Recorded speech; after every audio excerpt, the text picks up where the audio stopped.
Here we go. It is week 7 of the NFL. What are we going to bet today? Now it's October 15th, so these are the lines as of October 15th. I'm using DraftKings. This is not sponsored. Please sponsor me. That'd be awesome.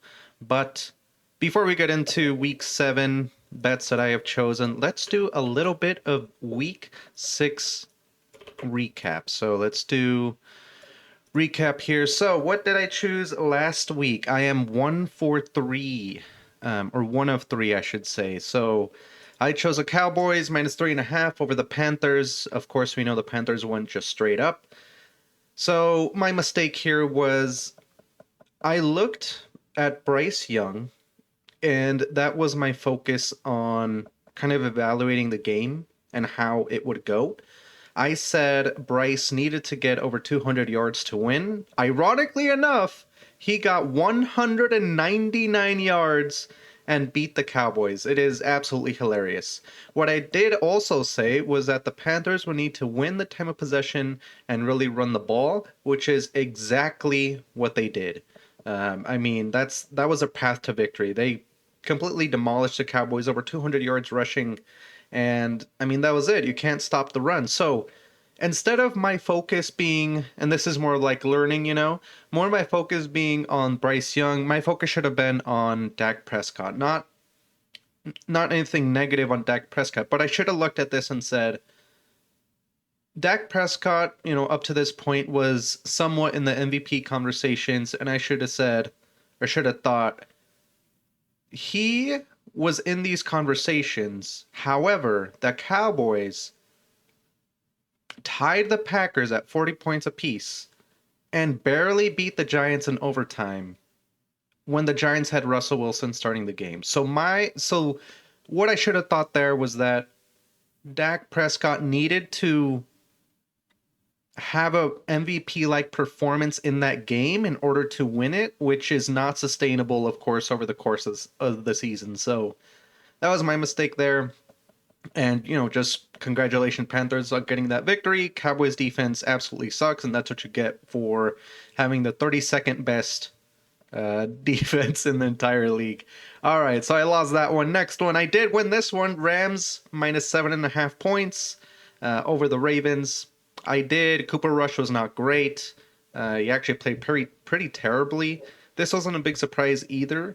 Rams with McVay, over that Ravens defense, absolutely awful as well.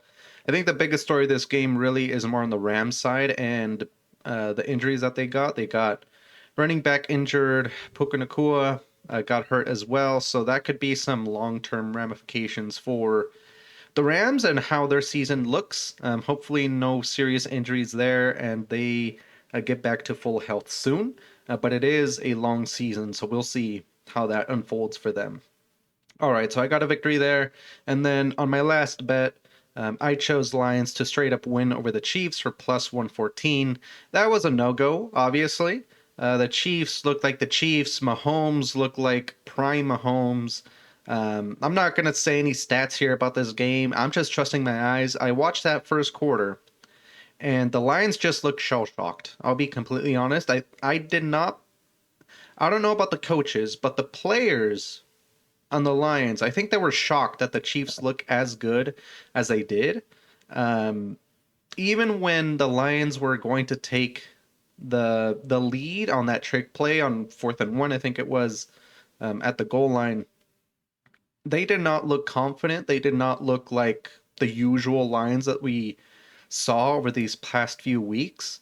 So that's just a kind of back to reality sort of moment for the Lions. And I just hope that for the Lions' sake, they move on from this as quickly as they can, because they do have a tough game against Tampa Bay next. And there's a little bit of, ambiguity on the capability of the Lions at this moment. At least it seems like from a player perspective, especially the post-game shenanigans, that was no bueno, no good.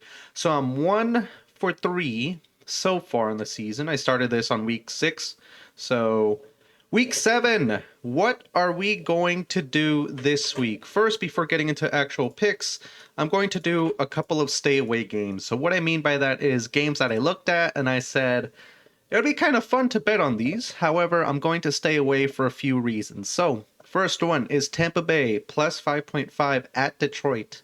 I really wanted to bet this game. I'll be completely honest.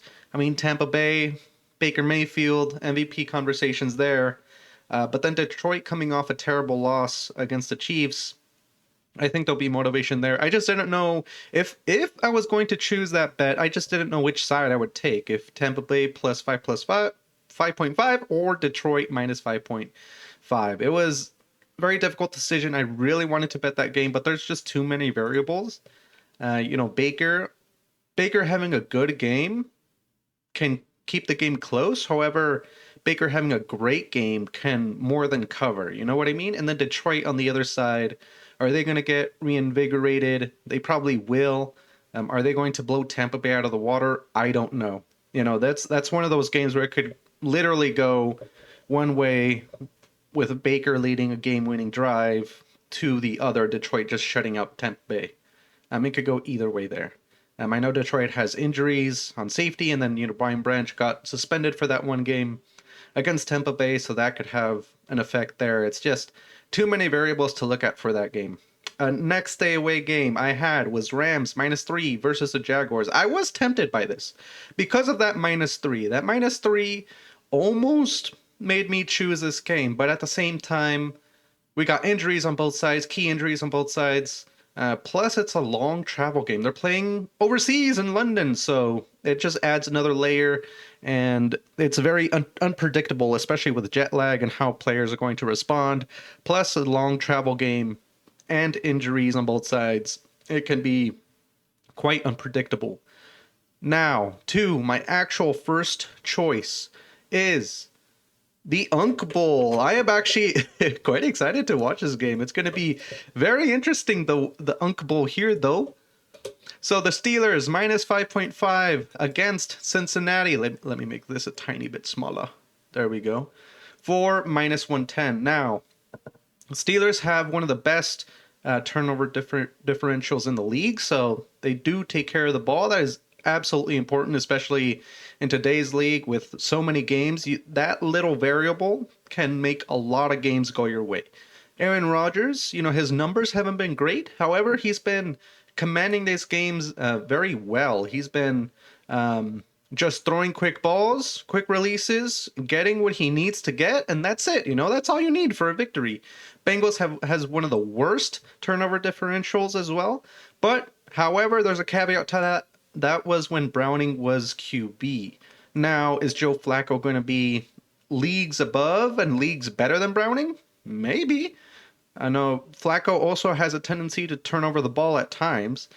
Plus, on the Bengals side, Trey Hendrickson is had an injury, and the Steelers do get that ball out fast, so there might be a little bit less pass rush capability from the Bengals in this game, which will more than favor the Steelers.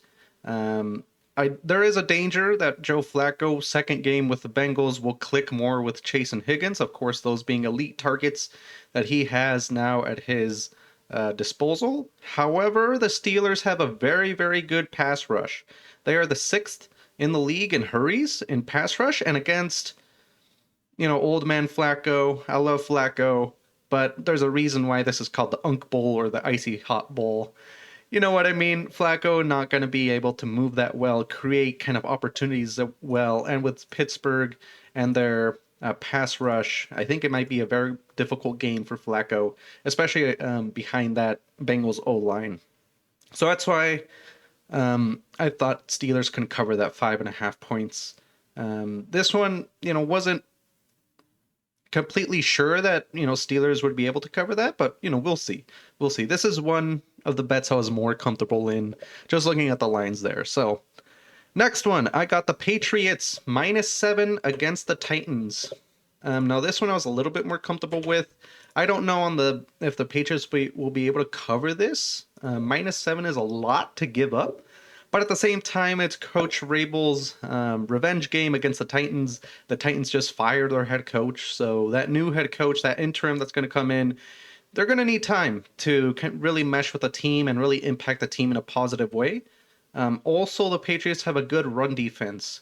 So we're going to force Cam Ward to throw a lot. It's going to create a lot of opportunities for potential turnovers there. And it's just going to force the Titans to think of something, be a little bit innovative, which I'm not sure they're going to be able to do with this just short turnaround time between games, between head coaches, non-bye week as well. So it's going to be a difficult spot for the Titans, I feel like. And that's just going to give the edge to the Patriots, I think. And they might be able to cover here. This might be a push. Who knows? My last choice here is the Colts at the Chargers. Now I just chose the Chargers, or sorry, the Colts straight up, I should say. The other first two choices, I chose um, um, the team that Vegas thinks is going to win. This one I chose technically the underdog. The line is at plus 1.5 with the Colts, but at that point, if I'm choosing plus 1.5 and the Colts, might as well just take them even up for a plus 110. Um, I think they're undervaluing the Colts here. The Chargers have been at a steady decline. I shouldn't say steady, more like a slight decline over these past few games. A little bit of uncertainty there. They just survived a close game with the Dolphins. The Chargers did. And the Colts have one of the best offenses in the league. They're top six in both rushing and passing yards per game. That's pretty huge, especially considering the Colts have the leading running back in the league at the moment in Jonathan Taylor. I think the game plan here is they're going to say, okay, Chargers, are you going to be able to stop the run? If you can, okay, great. Let's start throwing this ball. If not, you're going to be in a lot of trouble, and we're going to control this game, control the time of possession. That's just the way I see this game going. The Colts are going to kind of push the Chargers to do something about the run game. And the Chargers do not have a great run defense. They have a below average run defense as well. Also, the Colts take care of the ball really well. They have one of the best turnover differentials in the league. And really, the game will come down to which team is going to make the least amount of mistakes. And also, can the Chargers overcome that running game from the Colts? I think there's too many things going against the Chargers here. I'm not saying the Chargers are not going to win. I'm just saying that more than likely, at least in my opinion, the Colts are going to be favored from a game perspective here. So I chose technically the underdog here, but I think this is one that Vegas did not look at properly. At least in my opinion, maybe. I mean, I was one of three last week, so we'll see what we are this week. But I'm hoping to get 3 for 3 this week. The one I'm most kind of uncertain about really is Patriots covering the spread at -7. I don't know if they can get over a touchdown against the Titans. They've had pretty close games recently.